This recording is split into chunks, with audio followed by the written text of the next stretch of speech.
మాతృదేవోభవ.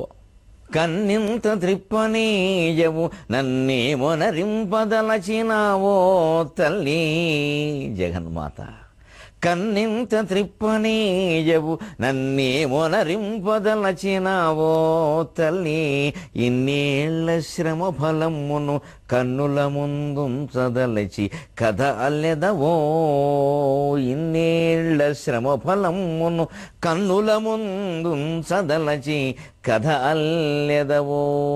కన్నింత త్రిప్పనీయవు నన్నేమొనరింపదలచినావో తల్లి.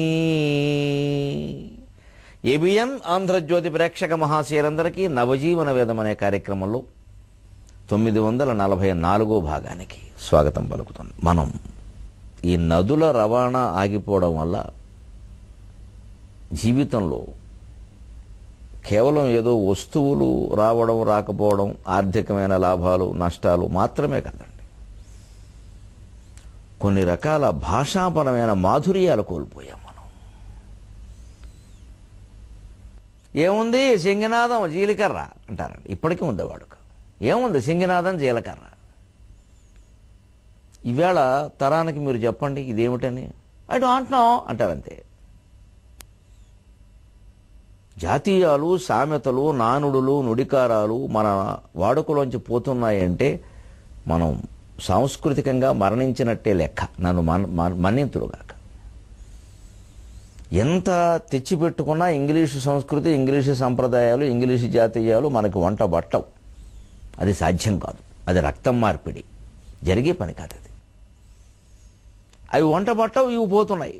పైగా మన జాతీయాలు, మన సామెతలు, మన నానుడులు, మన నుడికారాల వెనక ఒక గొప్ప సంస్కృతి ఉంది. అది మనిషికి ఆత్మస్థైర్యాన్ని ఇస్తుంది, ధైర్యాన్ని ఇస్తుంది, వెన్నుతట్టి ప్రోత్సహిస్తుంది. అటువంటి మాటలు ఉన్నాయి. ఏదో ఆనాటి విషయాలు తెలపడం కాదు, ఇప్పటికి ఉపయోగపడతాయి ఇవి. ఉదాహరణకి తలలో నాలుక. ఇప్పుడు పిల్లల్ని ఎవరైనా చెప్పమని నా అసలు ఉపాధ్యాయులు కూడా వాడడం లేదన్నమాట. దాన్ని ఊరికే అనువాదం చేసేసి ఏ టంగ్ ఇన్ ది హెడ్ అనకూడదు. అది ఇంగ్లీషులో లేదు. అది టంగ్ ఇన్ ది హెడ్ కాదు. అది తల్లో నాలుకలో ఉండాలండి అందరికీ. తల్లో నాలుకలో ఉంటాడు ఆ విద్యార్థి అంటే ఆ మనిషి అందరికీ తల్లో నాలుకలో ఉండేవాడమ్మా అంటారు. అంటే ఏమిటి? అందరికీ తలలు ఉన్నాయి, అందరికీ నాలుకలు ఉన్నాయి. నాలుకకి మాట్లాడడం అలవాటు, మాట్లాడడం దాని ప్రధాన కర్తవ్యాలు ఏమిటి? తినడం, మాట్లాడడం, అంతేగా. తినేటప్పుడు రుచి చెబుతుంది మనకి, మాట్లాడుతుంది. మాట్లాడేటప్పుడు రుచి అవతల వాడికి తెలుస్తుంది, దాన్ని బట్టి నాలుగుకి తెలుస్తుంది ఆ మాటలు బాగున్నాయో లేదో. లేకపోతే నాలుగు చేసే పనికి వీడికి వేరే అవయవాలకి నష్టం కలుగుతుంది ఒక్కోసారి. తప్పు మాట్లాడేదేమో నాలిక, పగిలేదేమో గోబా. తేడలేదు మరి, అది కూడా చెబుతారు కవులు. ఆ మాటల్లో నాలిక ఎంత సాహసం చేస్తోందంటే జగన్నాథ పండితురాయుడు శ్లోకంలో చెబుతాడు చోట. మామూలుగా చెప్పుకుంటే మనం పైన 16 కింద 16 ఉన్నాయండి, చూసుకుందాం. ఒకవేళ 2, 3 పోయాయంటే ఏదో వంకర పని చేస్తే రాలిపోయాయి అనమాట, రాలగొట్టాడు ఎవడో. లేదా 32 ఉంటాయి. ఆ అనాలన్నా, ఊ అనాలన్నా, ఈ అనాలన్నా, కా అనాలన్నా, కీ అనాలన్నా, కెలా ఎక్కడో అక్కడ ఈ నాలిక మొత్తం ఆ పైకి వెళ్ళి, కిందికి వెళ్ళి, పక్కకు వచ్చి, వెనక్కి వెళ్ళి, ముందుకు వచ్చి, కథకళి, భరతనాట్యం, మణిపుడి, కూచిపూడి, ఒడిస్సా అన్ని నృత్యాలు చేయాల్సిందే. ఇది ఇంతగా ముఖంలో ఉండి నాట్యం ఆడుతున్న నాలిక ఎప్పుడూ పళ్ళ కింద పడలేదే. ఒకసారి పడితే నాలిక కరుచుకున్నామని మళ్ళీ ఏడాది వరకు పడలేదే. భగవంతుడు దానికి ఎంత శక్తి ఇచ్చాడండి, తనను తాను కాపాడుకునే శక్తి. ఆ అక్షరం పలకడం కోసం పైకో కిందకో పక్కకో వెడుతోంది, వెంటనే వచ్చేస్తుంది వెనక్కి.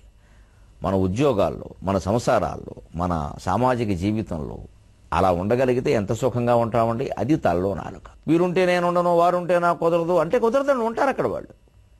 మన గురించి మొత్తం సమాజం అంతా ఖాళీ చేస్తుందా? ఖాళీ అయిపోతుందా? సమాజం ఖాళీ అవ్వడం, సముద్రం ఖాళీ అవ్వడం సాధ్యమయ్యే విషయం కాదు. మనం అక్కడే ఉండాలి. ఆ అవినీతి పరుల మధ్యలోనే ఉండాలి, ఆ దుర్మార్గుల మధ్యలో, ఆ కూపిష్టి వాళ్ళ మనస్సులో ఉండాలి, ఆ చాపల్యాల మధ్యలో ఉండాలి. రకరకాలు తప్పదు. ఆ చెత్త మధ్యలోనే ఉండాలి, తప్పదు. జీవితం ఇది. కానీ మన పని చూసుకుని మనం వెనక్కి రాగలిగితే అది ఏది మన ఏం చేయలేదు. దీనికి మేడి పండు ఉదాహరణ. యగ్రోధో ఉదుంబరో అశ్వత్థక చాణూరాంధ్ర నిషోదనక. విష్ణు సహస్రంలో ప్రత్యేకించి ఉదుంబరక అని మేడిపండు చెప్పడంలో ఉద్దేశం అది. మేడిపండు విష్ణుమూర్తికి ఇష్టమని నైవేద్యం పెట్టమని కాదు, లేదా మేడిపండుకి పసుపు కుంకం పెట్టి పూజ చేయమని కాదు. మేడిపండులా ఉండమని, మేడిపండు నుంచి నేర్చుకోమని. లోపలన్నీ పురుగులు ఉంటాయి, కానీ మేడిపండు పైన స్వచ్ఛంగా ఉండగలుగుతుంది, లోపల పురుగులు ఉండి కూడా. అలాగా నువ్వు ఉండేటువంటి చోట, నువ్వు బతికే చోట చెడ్డవాళ్ళు ఉన్నా, మంచివాళ్ళు ఉన్నా, కొంచెం అశుభ్ర వాతావరణం ఉన్నా, నువ్వు తట్టుకోలేని విషయాలు కొన్ని ఉన్నా తట్టుకోవయా. అలా అలవాటైతేనే ఉండగలవయా మేడిపండులాగా. ఆ పండు చూస్తామని, నేర్చుకుంటామని, ఏదో మేడిపండు ఫలానా దేవతకి ఇష్టం, లేదా ఆ మేడి చెట్టు కింద ఆయన ఎవరికో దైవం కనిపించాడు, ఇంకా మనం మేడి చెట్టు పాటు కూర్చుంటే దాని చుట్టూ ప్రదర్శనలు చేస్తూ ఉంటాం మనం. ఈ రకంగానే అజ్ఞానంలో పడిపోతుంది మొత్తం జాతి. ఆ చెట్టు ఫలానా పురాణ కథలో ఆ చెట్టు వచ్చింది అంటే ఆయన ఎవరో దాని కింద తపస్సు చేసాడు, ఏదో ఆ చెట్టు ప్రభావం కాదండి అది, ఆయన వల్ల చెట్టుకు గౌరవం వస్తుంది. బుద్ధుడు బోధి వృక్షం కింద తపస్సు చేశాడంటే బుద్ధుని వల్ల బోధి వృక్షం గొప్పదా, బోధి వృక్షం వల్ల బుద్ధునికి జ్ఞానోదయం అయిందా? అయితే ఇంటింటా బోధి వృక్షాలు నాటేసి మనం కింద కూర్చుందాం కళ్ళు చెప్పేసి. ఆయనకి ఎక్కడ, ఆయన బోధి వృక్షం కాకపోతే ఇంకో మామూలు మామిడి చెట్టు కింద కూర్చున్నా అయ్యేది. ఆయన బుద్ధుడు, ఆయన బుద్ధుడు కాబట్టి అయింది. మామిడి చెట్టు వల్లను మర్రి చెట్టు వల్ల అవ్వదు జ్ఞానోదయం. దక్షిణామూర్తి మర్రి చెట్టు కింద ఎందుకు కూర్చున్నాడు అంటే 10 మంది కూర్చోడానికి వీలైన చోట. తాడి చెట్టు కింద కూర్చుంటే కుదరదు, తాడిపండు పడుతుంది మీద, ఇంకా బోధ ఏముంటుంది. అంతేకాని మర్రి చెట్టు గొప్పది, మర్రి చెట్టు ఎందుకు గొప్పది? దక్షిణామూర్తి అక్కడ కూర్చున్నాడు అంతే, అదొక స్మారక స్థానం అంతే. ఆ మర్రి చెట్టు గొప్పతనం ఉంది, దాని లక్షణాలు కొన్ని ఉంటాయి, దాని నుంచి నువ్వు నేర్చుకోవాల్సింది నేర్చుకో. అందుకని మర్రి చెట్టు చుట్టూ ప్రదక్షిణం చేస్తానంటే అవి పక్క చీడబట్టిన దానికి అది గమనించమని ఈ ప్రదక్షిణాలు మొదలెట్టి దీపాలు మొదలెట్టాక ఏం చేస్తారు, అక్కడ అరుగులు కడతారు. మొత్తం ఆ చెట్టుకు నీళ్ళు అందకుండా పోయాయి. ఈ అరుగులు కట్టడం వల్ల, దిమ్మలు కట్టడం వల్ల చెట్టుకు నీళ్ళు అందకుండా పోతాయి, చెట్టు చచ్చిపోతుంది. మనం యజ్ఞరోధక, ఉదుంబరక, అశ్వత్థక ఈ మూడింటికి అపకారం చేస్తున్నామా, ఉపకారం చేస్తున్నామా ఆలోచించుకుందాముగాక. వాటిని విష్ణు స్వరూపం అని మనమే చెబుతాం, వాటిని ఎదగకుండా మనమే చేస్తాం. మన చర్యల వల్లే ఎదగకుండా ఆగిపోతున్నాయి. అది మానడు, దాని నుంచి నేర్చుకోవాల్సింది నేర్చుకోవాలి. అలాగే రావి చెట్టు, మర్రి చెట్టు స్థిరంగా ఇంత విత్తనం అందా ఎదుగుతోంది. ఈ సంసారం కూడా అలాగే ఎదిరిందయా అని అర్థం మనం గ్రహించుకుని నెమ్మదిగా తగ్గించుకోవాలి. అందుకు మర్రి చెట్టు. అలాగే రావి చెట్టు ఎందుకు, రావి ఆకులు పిప్పల పత్రములు తరగల్ పిప్పల పత్రములు మరి మెరుగుడద్దమ్ములు మరుద్దీపములు కరికర్ణాంతములు ఎండమావుల తదులు ఖద్యోత కీటప్రభలు. రావి చెట్టు గాలి వేయకుండానే రావి ఆకు ఇలా ఇలా ఇలా ఇలా ఇలా ఆడుతూనే ఉంటుంది. దాని పేరే చలపత్రం. రావి చెట్టు పేరు చలపత్రం, సంస్కృతంలో అదో పేరు దానికి. ఎప్పుడూ చెలించే ఆకులు కలిగింది. మర్రి ఆకులు ఎప్పుడూ కదలవు, గాలి వీస్తేనే కలుస్తాయి. తాటి ఆకులు అస్తమానం కదలవు, బలంగా గాలి వీస్తేనే కదులుతాయి. కానీ రావి ఆకు ఉందే దాని కొస ఎలా ఉంటుంది పొడుగ్గా, అది ఏమీ లేకపోయినా ఒట్టి నిర్వాతం అంటారు, గాలి లేని వాతావరణంలో కూడా దాన్ని పెడితే ఇలా ఇలా ఆడుతూనే ఉంటుంది. అంత చంచలమైందయ్యా జీవితం, జాగ్రత్తగా ఉండమని చెప్పడానికి రావి చెట్టు ఉదాహరణగా చెప్పారు. అంతేకాని అది మనకి సంతానం ఇవ్వడం ఏంటి? ఈ నమ్మకాలు వదిలిపెట్టి ఈ చెట్ల గురించి ఆలోచిస్తే నిజానికి చెట్టును మించిన గురువు లేదు, చెట్టును మించిన దేవుడు లేడు. ఆ చెట్టు నుంచి గ్రహించవలసింది గ్రహించగలిగితే ఎంత గొప్ప విజ్ఞానం ఉండేది. అది మేడిపండు. ఇప్పుడు మేడిపండు లోపల పొట్ట విచ్చి చూడ పురుగులుండు, వేమన గారి పద్యమే.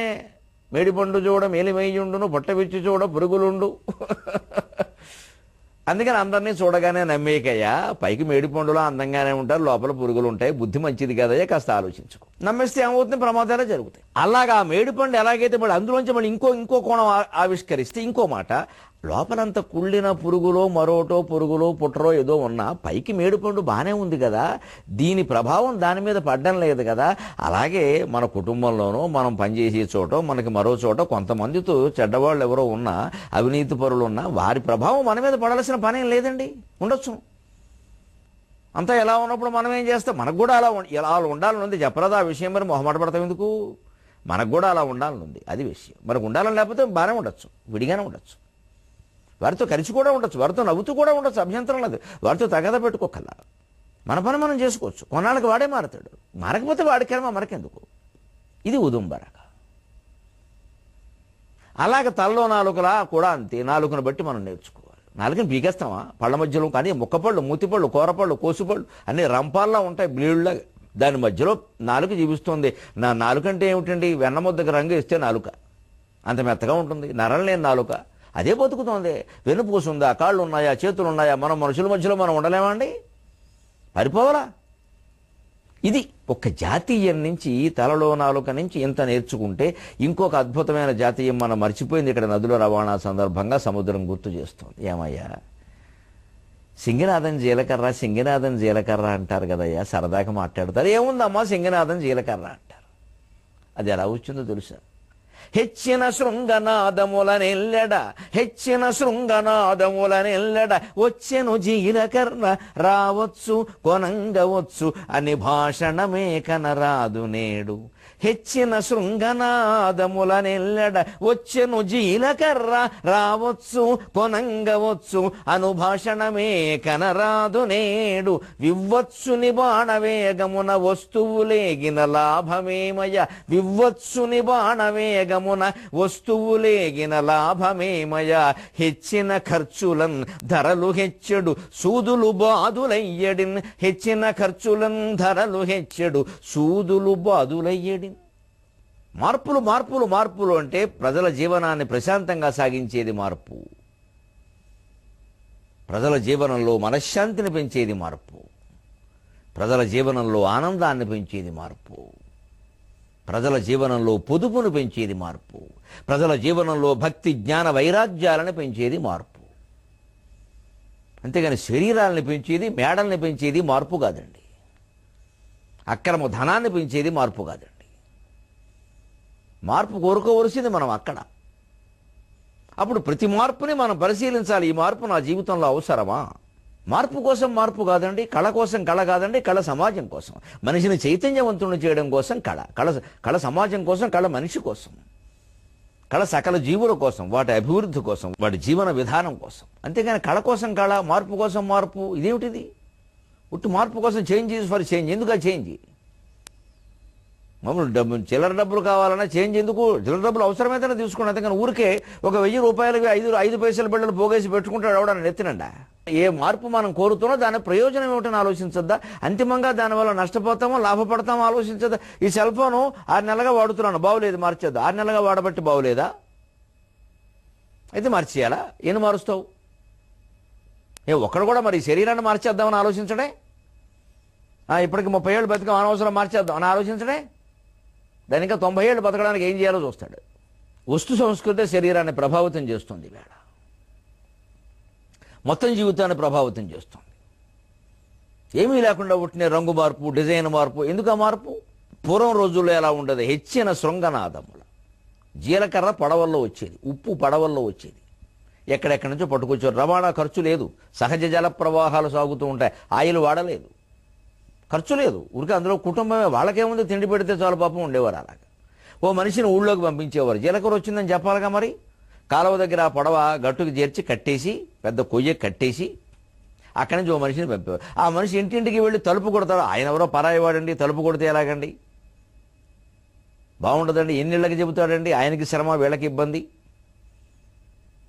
అందుకని శృంగనాదం చేసేవాడు. కొమ్ము బోర ఒకటి పట్టుకొచ్చి హై హై హై హై అని ఒక రకంగా ఊదితే జీలకర్ర వచ్చిందని అర్థం, ఇంకో రకంగా ఊదితే ఉప్పు వచ్చిందని అర్థం, ఇంకో రకంగా ఊదితే ఏలక్కాయలు వచ్చాయని అర్థం. ఆ ఊదడంలో అంత తేడా ఉంది. కొమ్ము బోర ఒకటే, ఊదేవాడు ఆయనే, అంత కళాకారుడు ఆయన. అప్పుడు ఆ బోర ఊదగానే, ఆ కొమ్ము శృంగనాదం, కొమ్ము బోర ఊదగానే ఆ శబ్దానికి ఇళ్లలోంచి పిల్లలు ముందు బయటకు వచ్చేవాడు. ఏదో ఊతున్నారు పిల్లలకి, పిల్లలతో పాటు వాళ్ళు పిల్లలకి ఏమైనా అవుతుందేమో వీళ్ళు బయటకు వచ్చారన్నట్టుగా ఆడవాళ్ళు బయటకు వచ్చేవాళ్ళు. ఏమిటి ఏమిటి ఏమిటి అంటే ఏముంది, శృంగనాదం జీలకర్ర అన్నారు. అంటే కొమ్ము బోర ఊతున్నాడు, జీలకర్ర వచ్చింది, ఇంతకంటే ఏం లేదు. అది పలుకుబడులు. ఆ శృంగనాదం సింగినాదం అయింది చివరికి. అందుకని ఇప్పటికి దాని జాతీయాన్ని ఎప్పుడు ఉన్న అర్థం కాకుండా వేరే అర్థంలో వాడుతూ ఉంటారు. ఇప్పుడు ఎలా వాడుతున్నారు? జీలకర్ర వస్తే వాడరు. ఏదైనా మామూలుగా వీధిలో ఎవరైనా నలుగురు అక్కడ గుమిగూడు ఉంటే ఏమిటెలా ఏముంది సింగనాథం జీలకర్ర, ఎవడో కొట్టుకు చచ్చి ఉంటాడు అక్కడ అని మాట వచ్చింది. ఈ సింగనాథం జీలకర్ర వెనక్కెడితే ఒకనాటి ఆర్థిక పరిస్థితి, వస్తువుల రవాణా, నదుల రవాణా, కాలువలను కాపాడుకున్న విధానం, ఒక జాతి చరిత్ర మొత్తం ఒక జాతీయం వెనకాల ఉందంటే జాతీయాలని, సామెతల్ని, నుడికారాలని ఎలా కాపాడుకోవాలండి? హెచ్చిన శృంగనాదముల ఎల్లెడ వచ్చెను జీలకర్ర రావచ్చు కొనంగవచ్చు అనుభాషణమే వినరాదు నేడు. ఆ మాటలే వినపడ్డం లేదయ్యా ఎక్కడ. పోన్లే, వినపడకపోతే పోయింది, పాతకాలం మళ్ళీ వస్తుందా? పోనీ మీరు తెచ్చుకున్న మార్పు ఏమైనా బాగుందా? ఈ వచ్చాకండి, ఇదివరకండి చెన్నై నుంచి కలకత్తా రావాలంటేనండి 10 రోజులు పట్టిద్దండి, ఇప్పుడు 5 రోజుల్లో వచ్చేసి ఏం చేసింది? ఇప్పుడు 5 రోజులు ఆలస్యం అయితే నష్టం ఏంటి? 5 రోజులు కాదండి, 5 నిమిషాల ఆలస్యం మనం భరించలేకపోతున్నామండి. వాళ్ళ మన మనస్తత్వాలు అంత చిత్రంగా తయారైనాయి. ప్రతిదీ ప్రతిదీ ప్రతిదీ వెంటనే వచ్చేయాలి. అంటే వేగం వేగం వేగం ప్రధానం చేసాం. వివత్సుని బాణ వేగమున వస్తువులేగిన లాభమేమయ. వివత్సుడు అంటే అర్జునుడు, బీభత్సహ ప్రకృతి, వివత్సుడు వికృతి. అర్జునుడు బాణాల్లాగా వెళ్ళిపోతే వస్తువులు ప్రయోజనం ఉంటాయి. యుద్ధంలో బాణానికి వేగం ముఖ్యం. అంతేకాని వాళ్ళ ఇంటి దగ్గర ద్రౌపదీదేవి ఎప్పుడైనా కేజీ కందిపప్పు పట్టుకురావా అంటే అర్జునుడు ఇక్కడ కూర్చుని కిరాణం కొట్టులోకి బాణం వేయాలా, చస్తాడు అక్కడ షావుకారు గారు. కిరాణం కొట్టులోకి బాణం వేస్తారా? ఆయన వచ్చి వీడి మీద కేసెట్టాడు, అర్జునాన్ని ఈ బాణాలు వేసేది నా మీద అని. వెళ్ళి తెచ్చుకోవాలి. అర్జునుడు కాకపోతే అప్పారా వెళ్ళి తేవాలి. అంతేకాని అర్జునుడు వారి పరాక్రమంతో ఎక్కడ కందిపప్పు మీద చూపించేది. అంటే బాణాలు ఉండాలి, బాణాలు వేగంగానే వెళ్ళాలి, శత్రువు తట్టుకోలేనంత వేగంగా వెళ్ళాలి. ఎక్కడ? కురుక్షేత్ర యుద్ధంలో, కిరాణం కొట్లో కాదు కదా. అంటే వేగం అవసరం. ఎక్కడ? ఒక అంబులెన్స్కి వేగం అవసరం. ప్రాణం పోతోంది కాబట్టి లోపల ప్రమాదకర పరిస్థితిలో మనం వేగంగా వెళ్ళడం అవసరం. అనుకోకుండా ఎక్కడో మధ్యలో కారణాల వల్ల ఆగిపోతే మనం ముందే బయలుదేరినప్పటికీ ఒక్కోసారి రద్దీ కారణంగా మధ్యలో ఆగిపోతాం. అప్పుడు ఆ రద్దీ నుంచి బయటపడ్డాక కొంచెం వేగం పెంచవచ్చు. ఎందుకంటే మరి గమ్యాన్ని చేరుకోవాలిగా, మన కోసం రైలు ఆగదుగా. అక్కడ కొద్దిగా వేగం పెంచవచ్చు. అది కూడా ప్రాణాంతకంగా కాదుగా, అక్కడ వేగం అవసరం.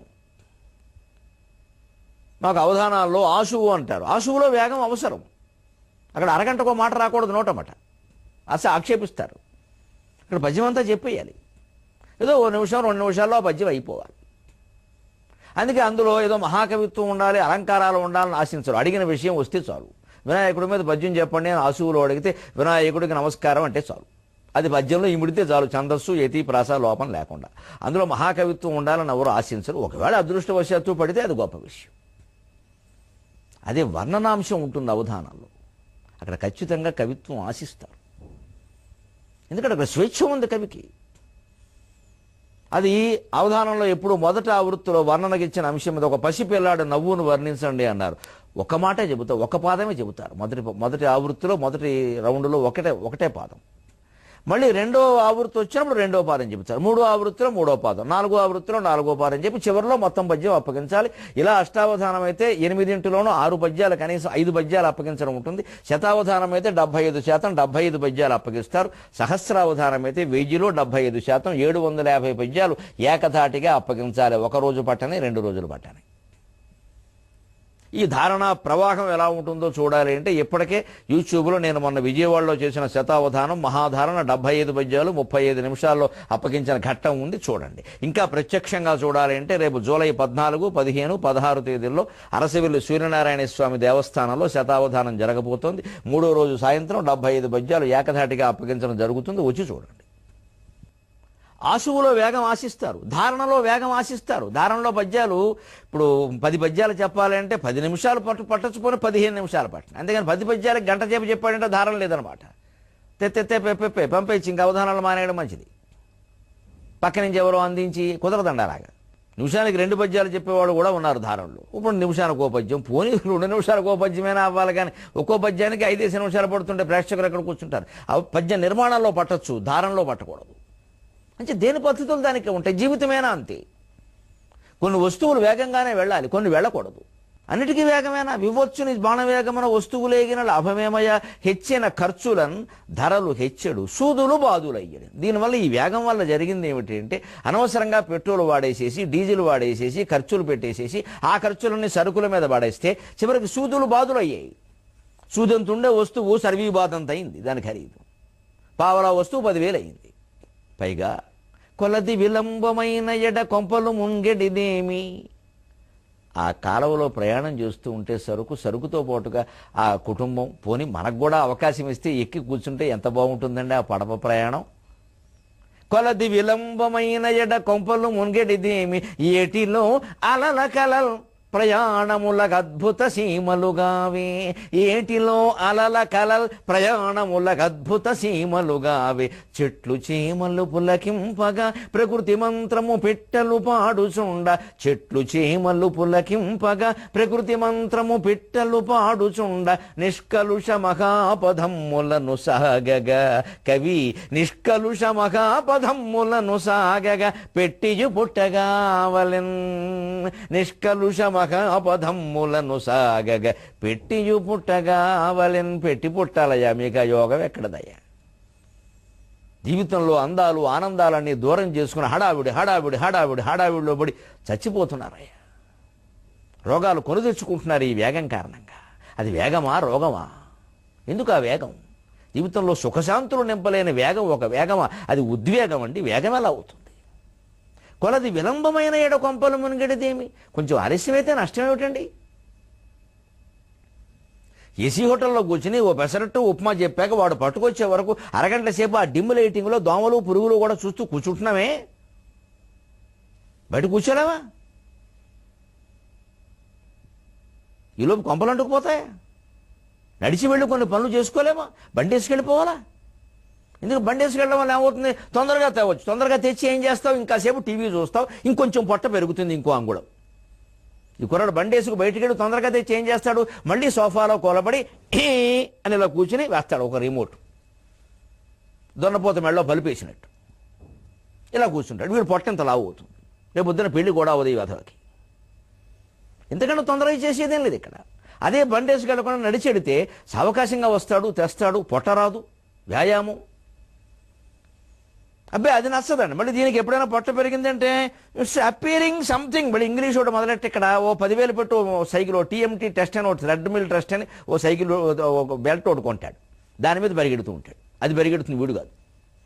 ఇదో దండగా చేయవలసిన పని చేయడు. ఏమిటి వేగం? ఇప్పుడు వేగం వల్ల వచ్చేది ఏమిటి? ఏటిలో అలల కలలు ప్రయాణములకు అద్భుత సీమలు కావే. అసలు ఒక నదిలో గాని, ఒక కాలువలో గాని, ఒక పడవలో మనం కూర్చుని అలా చుట్టూ ఆ గట్టుని ఈ గట్టుని చెట్లు చేమలు ప్రకృతి పిట్టలు అవన్నీ చూస్తూ ప్రయాణం చేయడం ఎంత అద్భుతం అండి. చెట్లు చేమలు పులకింపగా ప్రకృతి మంత్రము పిట్టలు పాడుచుండ, పిట్టలు కువ్వ కువ్వ కువ్వ కువ్వ అరుస్తుంటే కోకిలలు, గోరింకలు, రకరకాల పక్షులన్నీ రకరకాల ధ్వనులు చేస్తుంటే ఏమీ మాట్లాడకుండా ఏమీ ఆలోచించకుండా ఆ ధ్వనులన్నీ వింటే అది దైవధ్యానం కాదా అండి? కృష్ణమూర్తి గారి తత్వంలో ఇటువంటి దృశ్యాలని ఆయన ప్రతి ఉపన్యాసంలోనూ ఓ పావుగంట వర్ణించేవాడు జిడ్డు కృష్ణమూర్తి గారు. ఆయన పుస్తకాల్లో ఇప్పటికున్నాయి. ఒక విషయంలోకి వెళ్లే ముందు ఒక వర్ణన ఉంటుంది, ఒక పేజీ ఉంటుంది. మహానుభావురాలు అబ్బూరు ఛాయాదేవి గారు అనువాదం చేశారు, చదవండి. జిడ్డు కృష్ణమూర్తి మన జీవితాలు, జిడ్డు కృష్ణమూర్తి వ్యాఖ్యానాలు 2 భాగాలు వచ్చాయి. ప్రతి అంశాన్ని, జీవితాన్ని ఎలా చూడాలి మనం, ఎంత అందంగా ఉండొచ్చు, ఎంత అధ్వాన్నంగా ఉంటున్నాం. వర్ణన. ఎందుకంటే దాని మీద దృష్టి పెట్టి వదిలే ఎంతసేపు ఈ సమస్యలేనా? దాన్ని చూడు, అసలు మాట్లాడకుండా చూడు, ఏమి చేర్చకుండా పేర్చకుండా తీర్చకుండా ఏమీ వద్దు, అలాగే చూడు. అప్పుడు దృక్కు దృశ్యం 2 ఏకమవుతాయండి. దృగ్బ్రహ్మ దృశ్యం మాయాశ్యాత్ ఇది వేదాంత రెండెమక అని శంకరాచార్య చెప్పిన వాక్యానికి కృష్ణమూర్తి గారు చేసిన వర్ణనకి నాకు తేడా కనపడదండి. జగద్గురువులు వారు సమన్వయం చేసుకోవాలి మనం. ఆయన చెప్పింది అదే, శంకరాచార్య చెప్పింది. దృగ్బ్రహ్మ దృశ్యం మాయ. దృశ్యం పోతుందయ్యా, ఇంకా దృక్ ఒకటే మిగులుతుంది, 2 ఒకటే. చూసేవాడు, చూసే దృశ్యం, చూడడం, ఈ 3 ఏకమైతే ఇంకేమిటండి? అదే బ్రహ్మస్వరూపం, అదే బ్రహ్మానందానుభూతి. అది ప్రతి చోట పొందొచ్చు, మనం పొందలేకపోతున్నాం కంగారు కారణంగా. ప్రకృతి మంత్రము పెట్టెలో పాడుచుండ నిష్కలుష మహాపథములను సాగ. ఈ రోడ్డు మీద పెడుతుంటే ముక్కు మూసుకోవాలి, మూతి మూసుకోవాలి, ఎన్ని మూసుకోవాలి? అన్నీ మొత్తం ఒంటి నిండా దుమ్ము. నదిలో పెడుతుంటే ఏం మూసుకోక్కల్లా, కాలువలో పెడుతుంటే ఏం మూసుకోక్కల్లా. అటువంటి నిష్కలుషమైన మార్గాల్లో వెళ్ళాలంటే పెట్టి పుట్టాలయ్యా అని చెప్పి, పూర్వజన్మలో పుణ్యం చేసి పుట్టాలయ్యా ఓ జాతీయం వాడారు. ఆ అద్భుతాన్ని వేళ కోల్పోయాం మనం. వేగమందును అభివృద్ధికి వేగము కండు చాలునా, ఈ వేగము జీవితాన సుమవీక్షణముల్ హరించే. నిత్యముద్వేగము తప్ప వేగము దివిన్ భువిదించినదేమి, నిత్యముద్వేగము తప్ప వేగము దివిన్ భువిదించినదేమి. తోడు సాగుచునుండె చూడుము అగచాట్లు అభివృద్ధియు తోడు నీడగా. నిత్యముద్వేగము తప్ప వేగము దివిన్ భువిదించినదేమి. సాగుచునుండె చూడుము అగచాట్లు అభివృద్ధియు తోడు నీడగా. వేగం కారణంగా ఏమైందంటే అగచాట్లు అభివృద్ధి 2 కలిపి ప్రయాణం చేస్తున్నారు. అభివృద్ధి ఒకటే కాదండి, అగచాట్లు కూడా. వేగం అంటున్నారు. ఏమిటి ఈ వేగం మనకు వచ్చేసింది? 23.5 గంటల్లో వేగం వల్ల ఎన్ని నష్టాలు పడుతున్నామో తెలుసుకుందామండి, ఆలోచిద్దాం. మీరైనా ఆలోచించండి, నేనెన్నో ఆలోచిస్తా. రేపు కలిసి తెలుసుకుందాం. తెలుగు భాషను మాత్రం వేగంగానే పోషిద్దాం. సెలవు.